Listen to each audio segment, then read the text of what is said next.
Okay. Cool. All right. Hello, and welcome to the Fellowship of Christian Gods. This is a separate little study that we just decided to do on the fly. We're not necessarily studying anything directly from the Bible right now, so don't expect us to do any Bible readings here. We're just going to have a little discussion regarding dinosaurs, because Jose, how do you pronounce your name, sir? Josue. It's Josue. yeah. I'm never going to pronounce it that way. All So good. Josue, he brought up, because we were talking about unicorns, because it was mentioned in my translation of one of the Psalms. He brought up dinosaurs, and that's an interesting discussion. I'd like to have that discussion. Now, because dinosaurs are not necessarily clearly referred to in the Bible, some people interpret some of the, like Behemoth and stuff, and Leviathan. Some people interpret some of those, especially Behemoth, as a dinosaur. That's not how I interpret it. But so dinosaurs may or may not be referenced in the Bible directly. It's debated, and so it's a topic of discussion amongst people who believe in the Bible in various different ways. So I thought we'd have that discussion. I hope that you, the listeners, will enjoy this little discussion. Joshua is probably going to have to leave at some point in this discussion. I don't know how long it's going to be. So he may be here a little, he may be here a lot. Either way, let's have some talk on it. So let's start off with Joshua, because you might have to leave.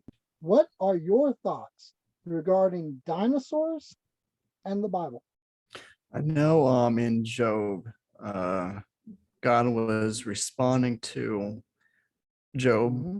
and he was Yeah, he mentioning the behemoth, that has the size of like the legs, or the size of like some kind of trees. I forget what, like, but I understand they were large trees, and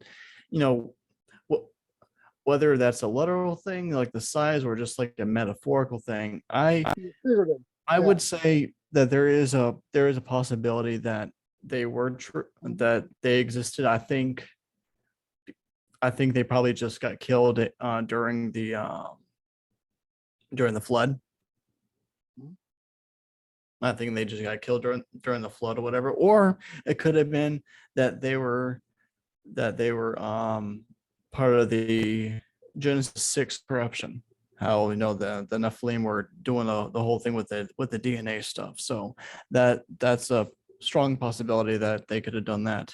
Because there's no clear indication these days that they ever existed, but knowing that supposedly, and I forget where I've read it, but supposedly they've found human footprints that date back to the exact same time of dinosaur footprints. So I believe that at some point or another, we walked with the dinosaurs, however that looked. I don't know. So I'm going to give a few little points here on some of the things you just brought up. And these are points I was going to bring up anyway, because I knew that this was going to be brought up. So first, I'd like to say my dear friend Michael McLeod, who's a wonderful man, he interprets the behemoth as being a brontosaurus or a brachiosaurus. Okay, so that's how he interprets it. So he interprets it to a very similar way to how you were just saying, although you didn't name a specific creature. Because I forget what they were called. Then when you said, I'm like, oh yeah, that's it. Yeah, he specifically believes it's a brachiosaurus. I disagree. All due respect to him, a wonderful man, very smart, very intelligent, very learned in the Bible. And he may be right. I can always be wrong. However, that's not how I take it, and here's why. Remember how we were talking about in the recording that inspired this one, how we were talking about Re'im and what Re'im could mean. How Re'im in modern day Hebrew is ox, right? Mm-hmm. Behemoth in modern day Hebrew has a meaning. And that meaning is something very similar to a rhino, and that is it's a hippopotamus. So in modern day Hebrew, behemoth is hippopotamus. Okay. Now again, this is one of those words where we don't actually know what it meant. Okay. It can also mean an elephant. Okay. Now think you were talking about tree trunks, right? And Mhm. like legs, like tree trunks, right? An elephant. Okay.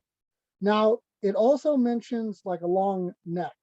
Now that word for neck could also, you can imagine, could mean its trunk as well. Yeah. Okay. So if you look at the description in Job of the behemoth and you think of an elephant, it fits pretty well. Now with a hippos don't have a long anything, all right.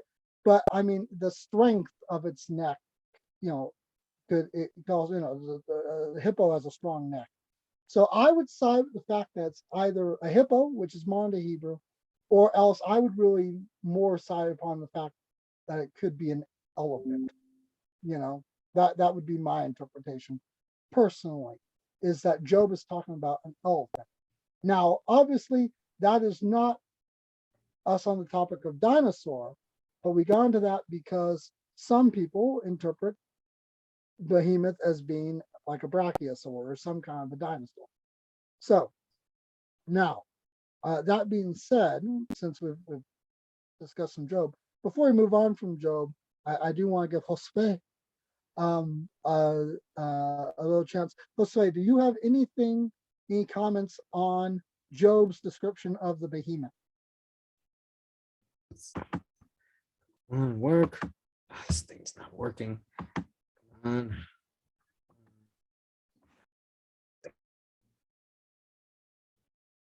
You're muted. There we go. This thing's being stupid sometimes. So, my personal, what I believe about the behemoth is, when I first read that part, how it describes its tail, it made me think of a stegosaur, personally. Yeah. And Okay. and as for when it came to the Leviathan, some suggest the Leviathan could have been a plesiosaur. Or this one Yes. verse from the book of Psalms did kind of catch my eye a little bit, where it says, in fact, it's in Psalms 74:14, where it says, I'm reading from the English Standard Version. You crushed the heads of Leviathan. You gave them as food for the creatures of the wilderness. So this makes me think maybe it was a plesiosaur, because perhaps maybe they weren't called dinosaurs, because dinosaur means terrible lizard. Now there are some some theories that suggest that they could have been more bird-like rather than reptilian, Well, but that's a whole not the different. plesiosaur or the stegosaur though. Those two were not bird-like. Oh yeah, I know that's a different subject, but Yeah. Oh, we're however, gonna get into that. We're absolutely gonna get into that. But okay. yeah, right now we're focused But on the Job passage. the thing is, what I hear most people often call them would be called dragons, which dragon is another word for serpent. And some would Yes. suggest that Leviathan was what they call a sea dragon. So Yeah. does that mean that the behemoth could have been an earth dragon as well? So my personal interpretation on the behemoth, possibly a stegosaur, and the Leviathan could have been a plesiosaur with 7 heads. Yeah. Or else, at that point, also called a hydra. Yeah, exactly. I was Greek. going to bring that up as well, because Yeah. perhaps maybe that's where the Greeks got the idea from. And what was that other one I was going to say? Is and some may believe that Leviathan could have some connection to the book of Revelation, where it talks about the dragon being cast to earth. and could also be in reference to when Jesus said, I saw him fall like lightning. According to some demonology, it could be a different being that happens to represent the sin of envy. But that, again, this is all up to interpretation. Personally, any demon could take on the name Satan. So rather it actually was the actual devil or a different being altogether, it's still Satan all behind all of it. So, some things to note regarding the Leviathan, and that is, because we were talking about the Behemoth. So, yep, moving on to Leviathan. So, Leviathan in modern day Hebrew is crocodile. Okay? So that's the modern day Hebrew one of that. Now, but again, Leviathan, just like Re'im and just like Behemoth, those are words that in biblical Hebrew, we don't actually know what they mean. So it doesn't necessarily have to have the modern day meaning of crocodile. Leviathan can also have the modern day meaning of whale as well. Modern day Hebrew, Leviathan can also be whale as well. Killer whale. And so it could mean a whale, it could mean a crocodile. However, as you pointed out, Leviathan, if you look at what that name means in its cognates in other ancient Semitic peoples, so in the Canaanites, for instance, that would be Lothon, is that creature. And then in the Babylonians, it's Tiamat, okay? And in the Greeks, it's The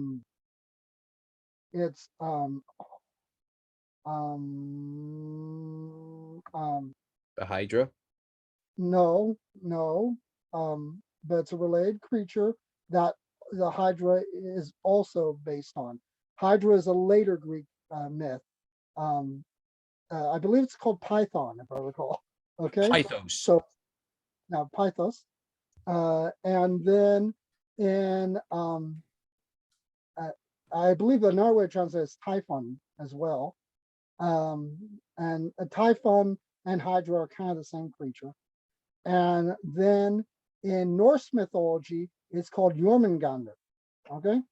And if you look at all those mythologies that I just listed, the stories surrounding all of them are identical in that what it is some kind of a world serpent of chaos, a serpent that was in the beginning of creation that surrounds the world, and it is a serpent of chaos. Hence this whole devil and demon and dragon stuff that you were talking about. Okay. And this would be what the word Leviathan means, because it's Lothon in Canaanite. Right? So Lothon, Leviathan, is a chaos serpent that surrounds the world. Yeah, right?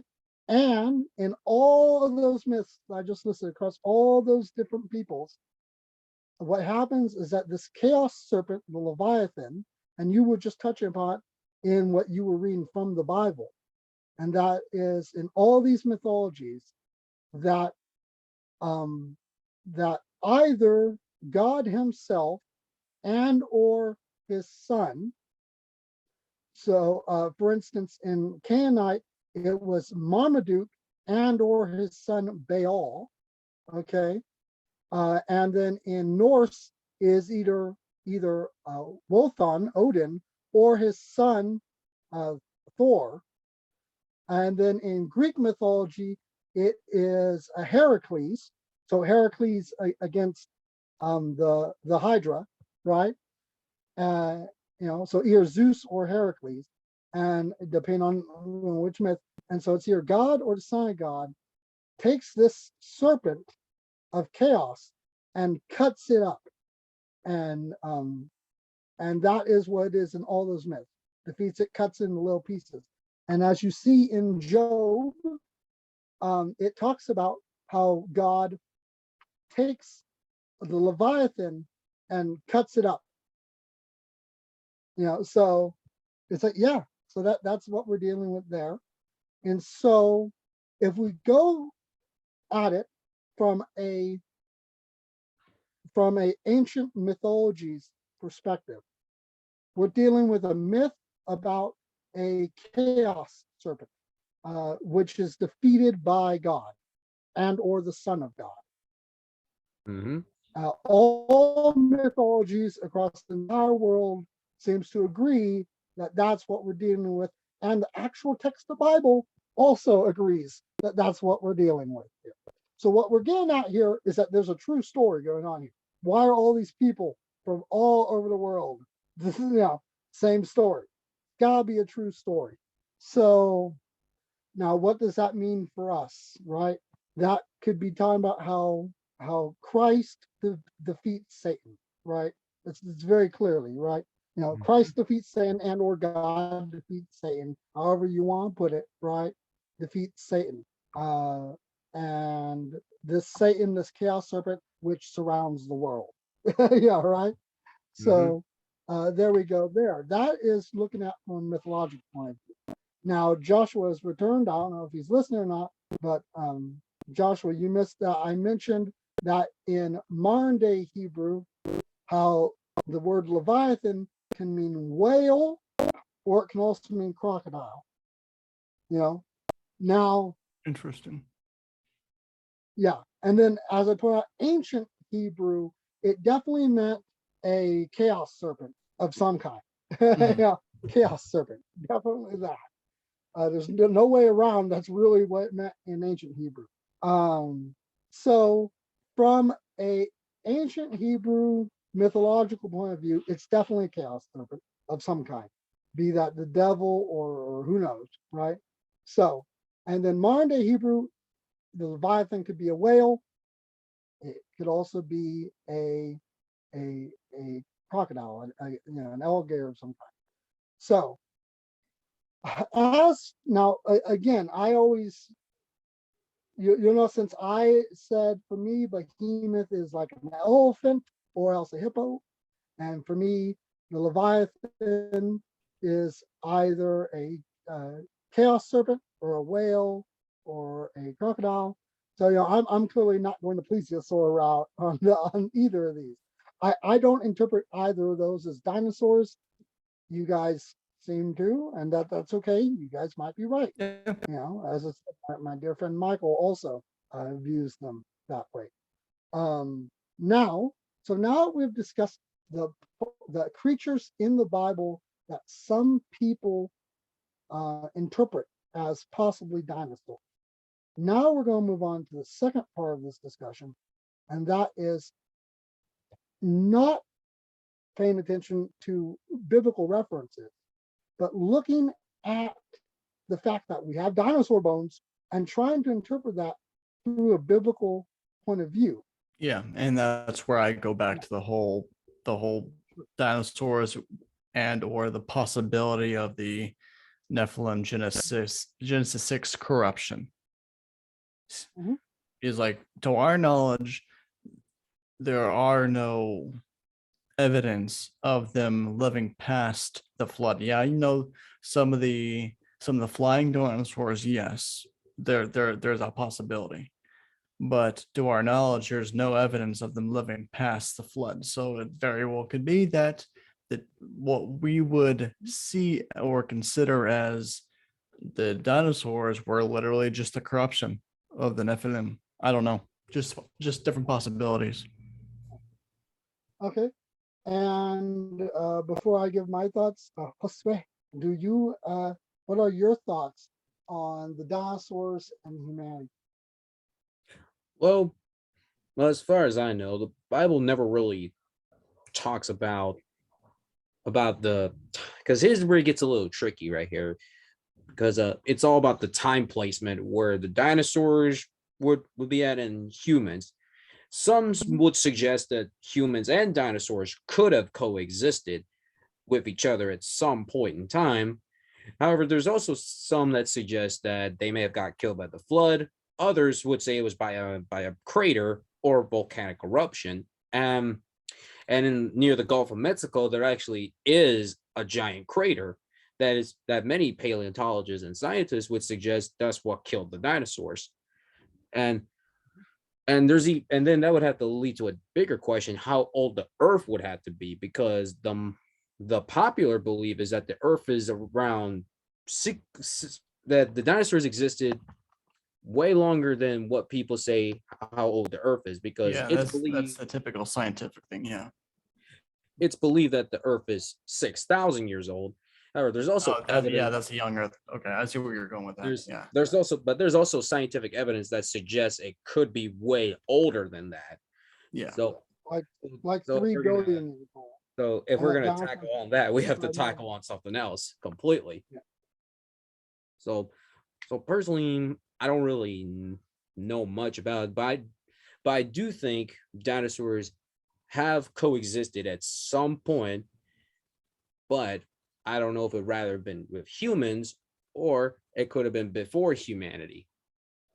And I, another thing to consider too is that before the flood, to my knowledge, the Earth had a whole different ecosystem.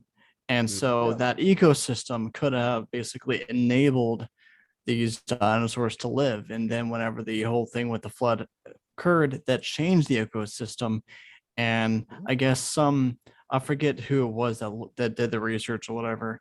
You know, they said that the previous to the flood, everything was a lot more compressed, and that enabled us to live a lot longer, which could have enabled the dinosaurs to live, assuming they were uh, not like the Genesis 6 thing. But and then afterwards, everything's a lot different, and so hence one of the reasons why we're living less. But that's a lot of So, different moving parts into yeah. put into one thing. I want to say a little bit about that theory that you just said, or that interpretation, I should say.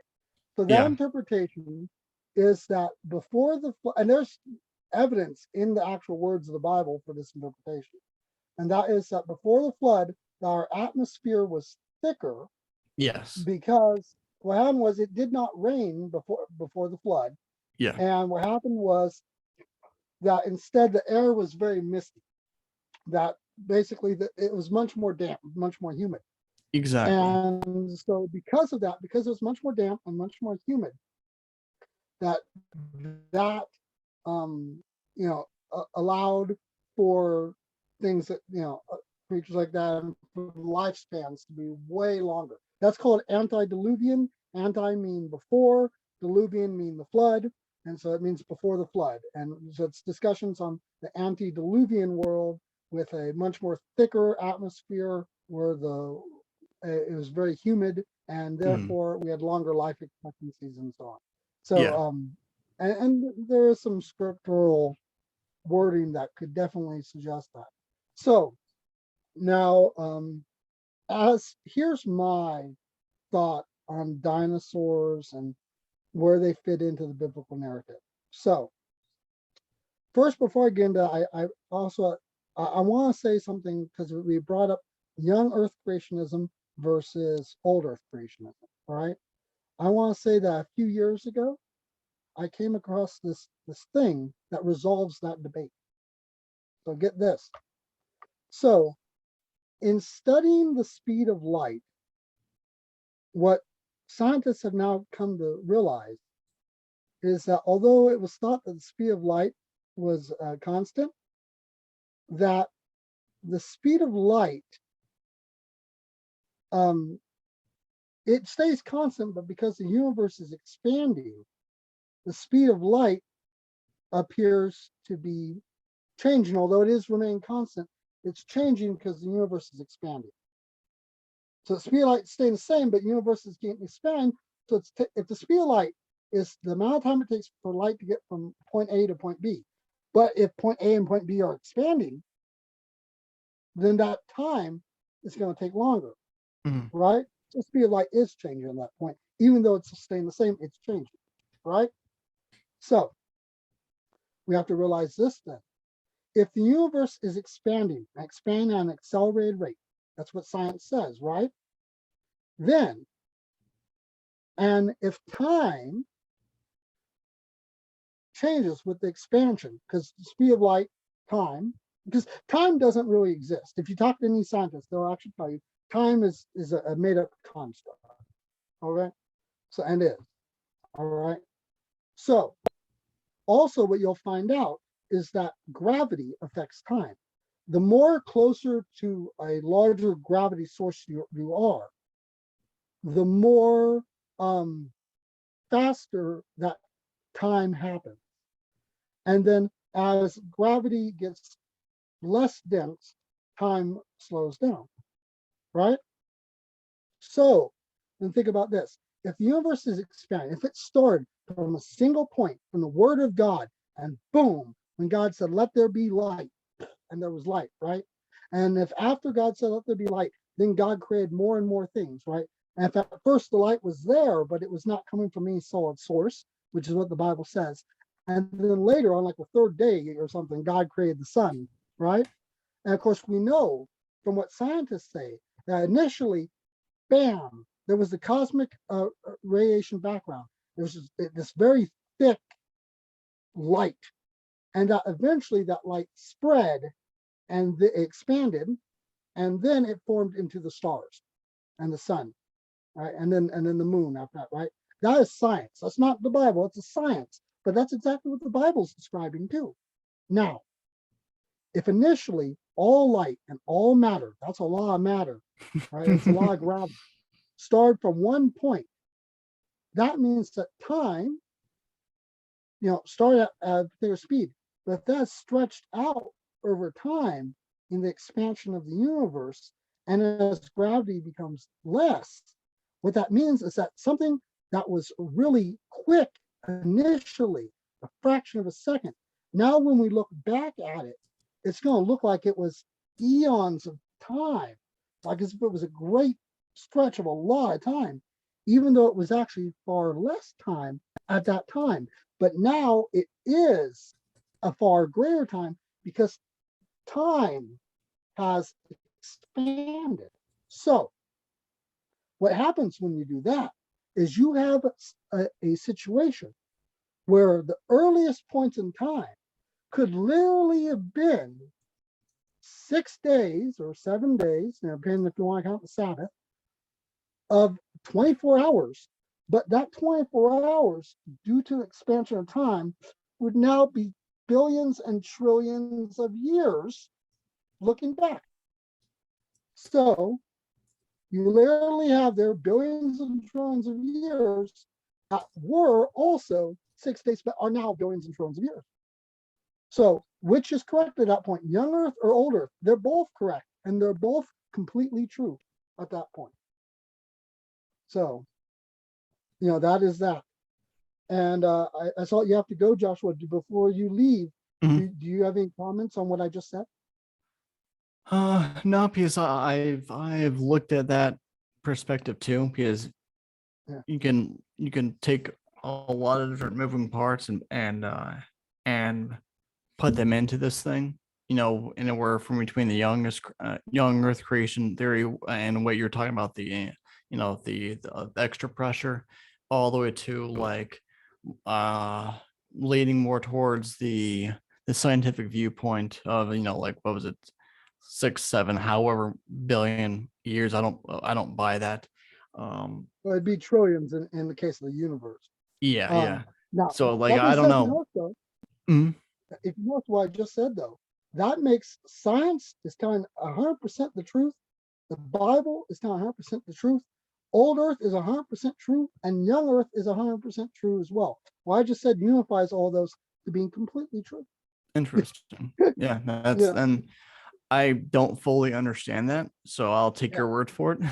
And then there's the whole like with astrotheology, when it comes to like the astrology portion, and that's like putting things at like around probably 16,000 years old or whatever. So it's like all these different little ideas and theories to look into, and we may never even know until the end, which is fine. We're not meant to know every single thing. I don't think our brains can handle that. And so now to tie in that theory that I just said to dinosaurs and stuff. So being as a 24-hour day can become billions of years at that point. So God created the animals, the land animals and the air animals and the and the fish and the sea creatures before he created man.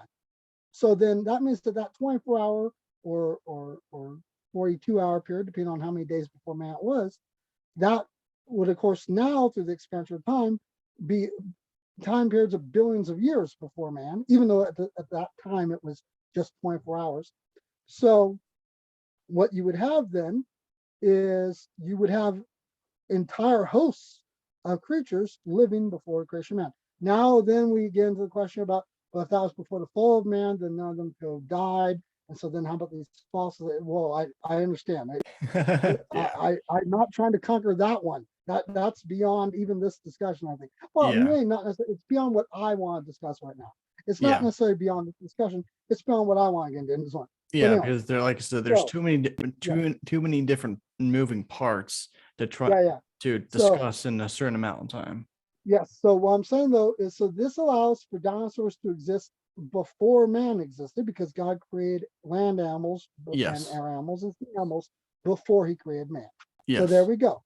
So there's that. Now, then we get into discussion about kinds, about, how a young earth creationists talk about, ones who deny evolution, even though they don't fully understand it, how they talk about kinds. Now, if we want to talk about kinds, and I'm not saying I necessarily believe the whole kinds thing, but let's just pretend that I do for a moment, okay?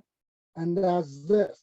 If you want to discuss kinds, then what we today call dinosaurs can't all fall into one kind, because you have your two-legged feather dinosaurs who were birds. Let's be honest with what science says right now. They're okay, let's try it. So and that kind of goes along, dinosaurs, and before I leave, that kind of goes along with what Paul, I think, was speaking about every creature has a different flesh. Yeah.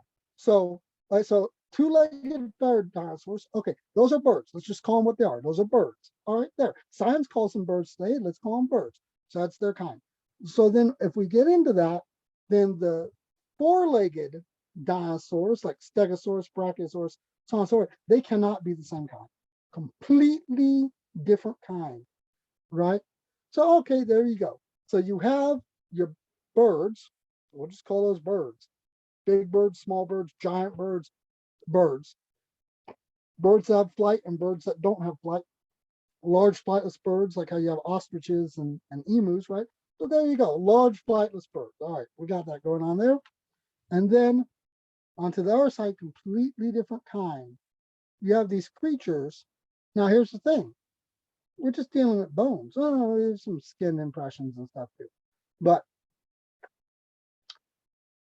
for all we know, we could be making terrible mistakes.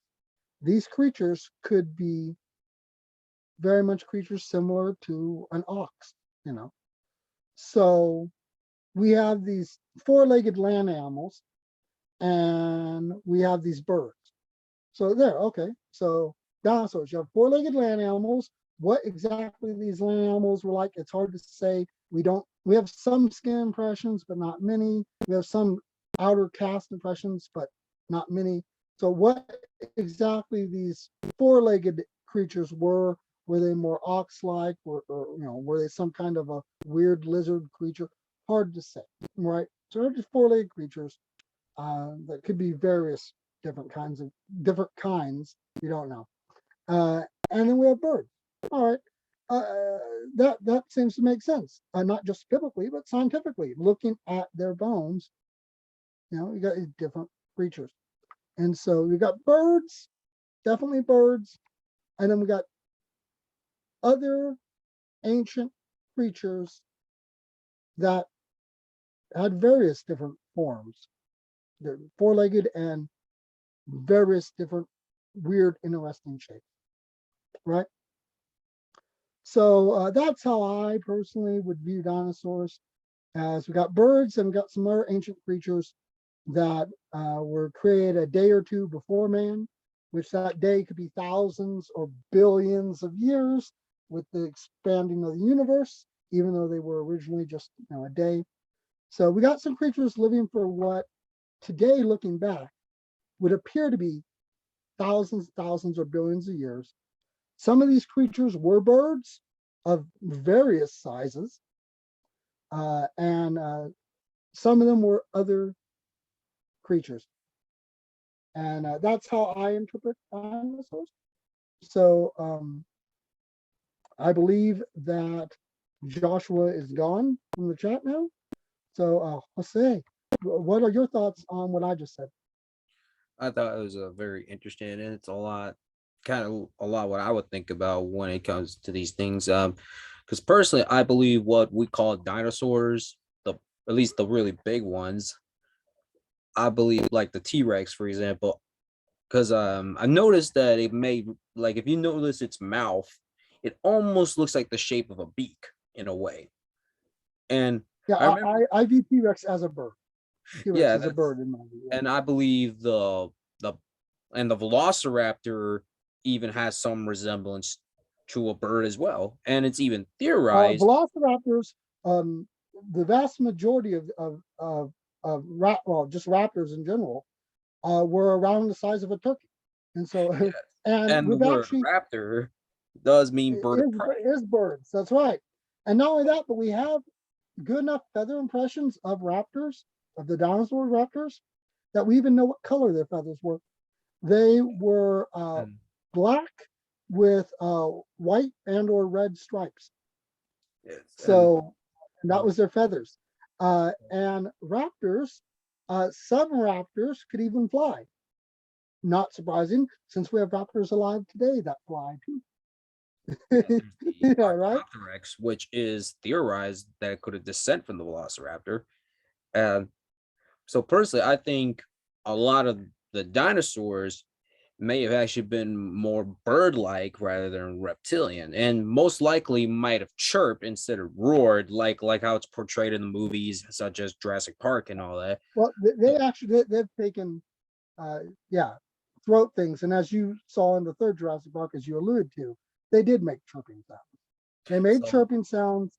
Some of them flew, some of them were flightless, but we have birds today that are flightless, don't we? Right? yeah, so this You is know, why some of I them were don't. small, some were very large. But if we look even at birds that existed within the last 400 years, so within the last 400 or 600 years, we had in New Zealand, and we had elephant birds. These elephant birds were giant. They were huge. And these are absolute birds. We have historical records. Humans ate them. They're now extinct, you know. So, so if we had, 17-foot tall, or I'm making a guess on the height, 17-foot tall elephant birds or 9-foot tall elephant birds, probably 9 foot, but you get my point. That then T-Rex, very obvious bird, yeah, at that point. So yeah, so we definitely had, those were birds. So the two-legged dinosaurs. Also, we've had fossilized impressions of the heart chambers of dinosaurs, and their heart chambers show they weren't cold blood, but they weren't hot blood. They were what's called warm blood, which that is also what modern day birds have. So yeah, so it's pretty conclusive, and it's science within the scientific community. There is at this point pretty much no debate among scientists.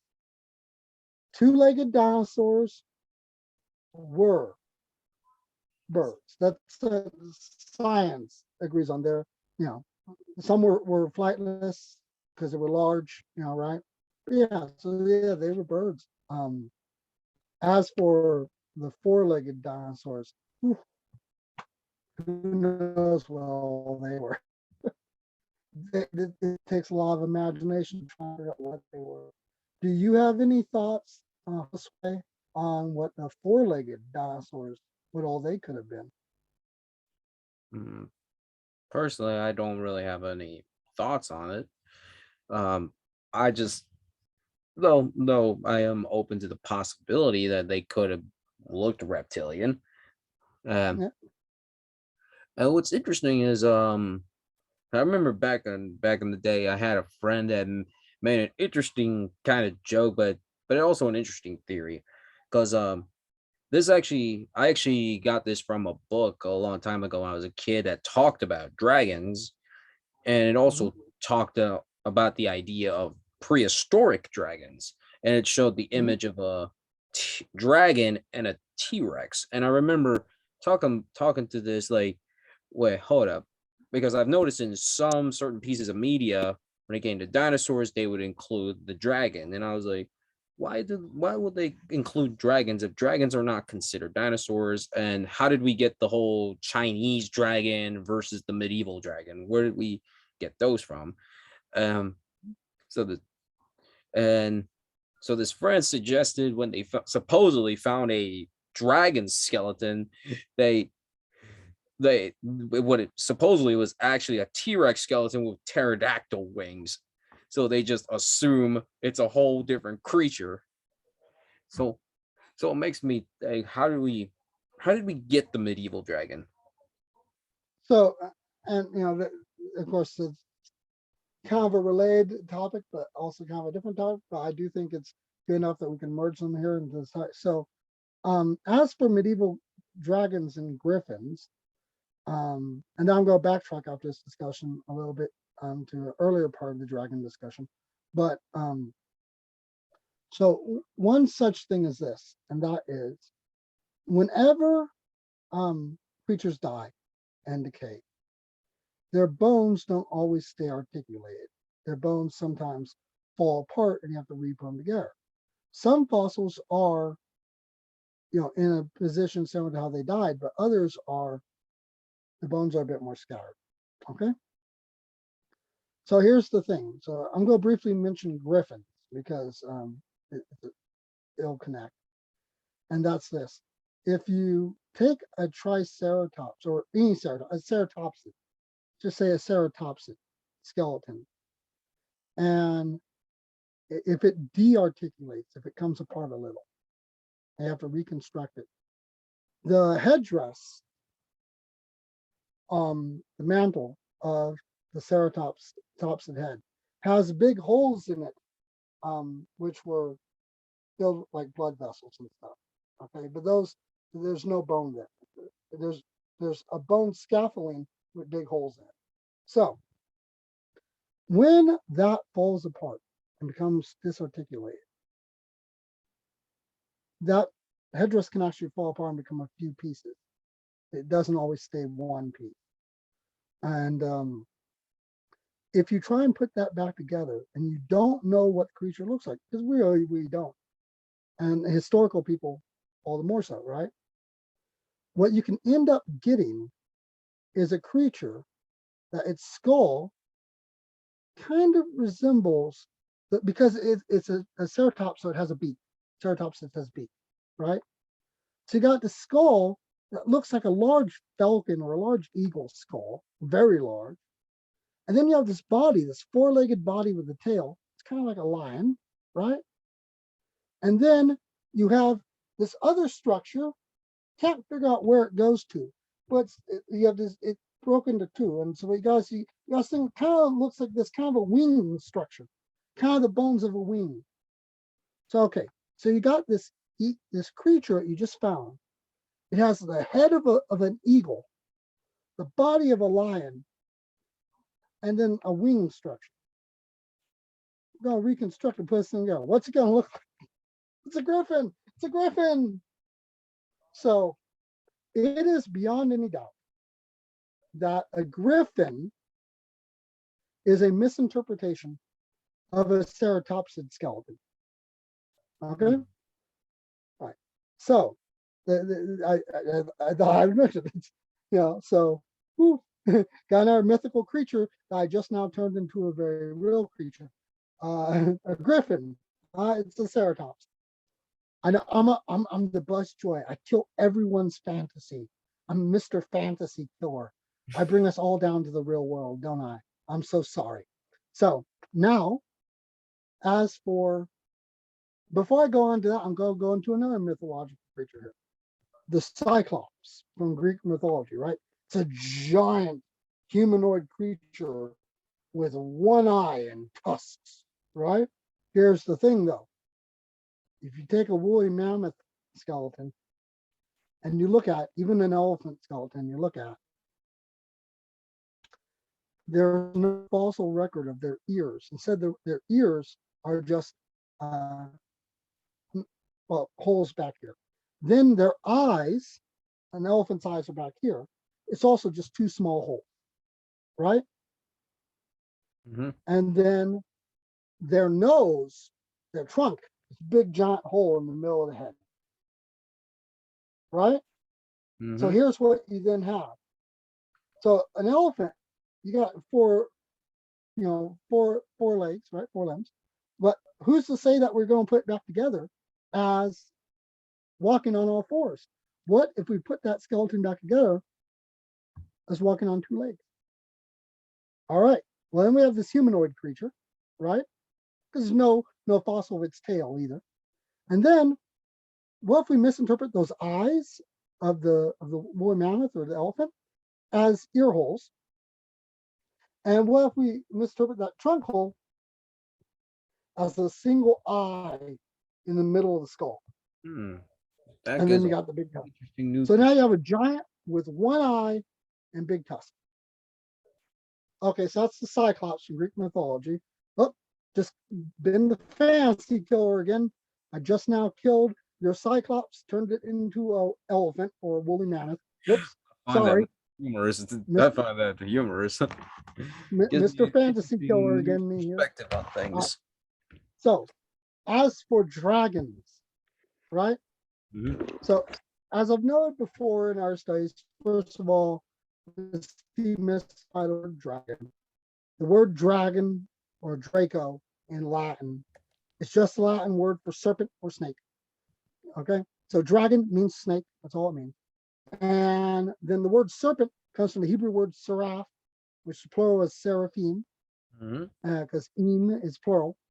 And again, that just means snake. So we got seraph Yeah. or seraphim, snake. Got dragon, that's snake.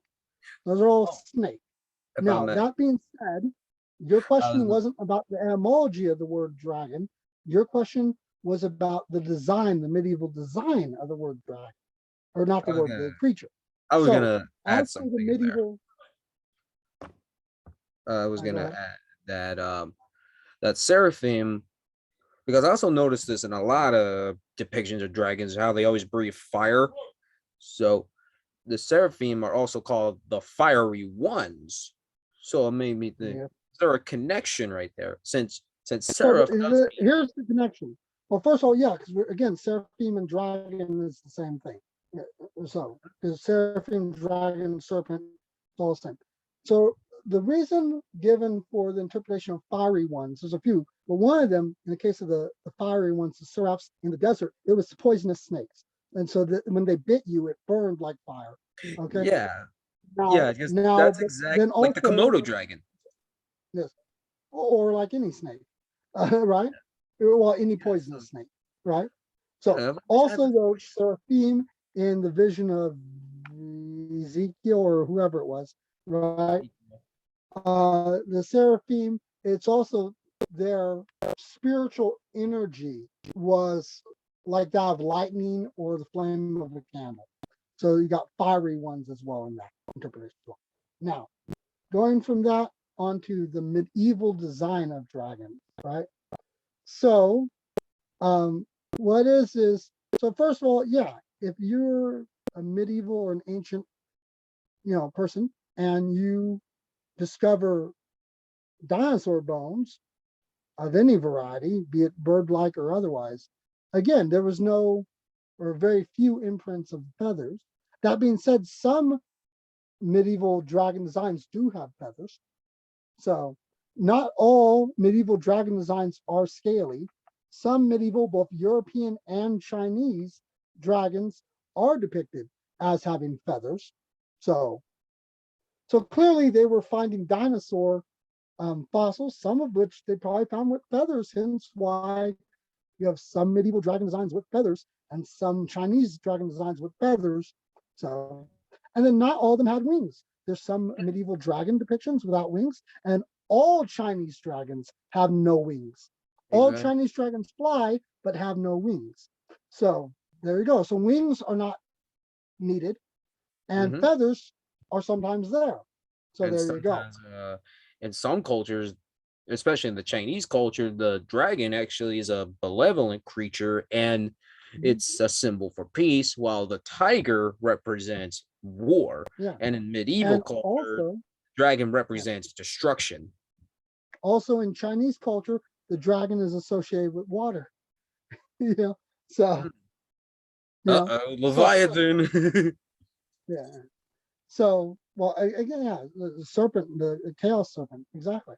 So, um, and then again, wings. There's various reasons they could be the wings. I mean, I just showed how Ceratops' head can become wings, and so wings could be some misplaced ribs. If right, take some because whenever you die and decompose, your ribs all come undone and kind of fall everywhere.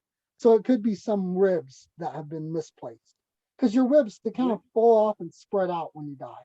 So it could be misplaced ribs as well.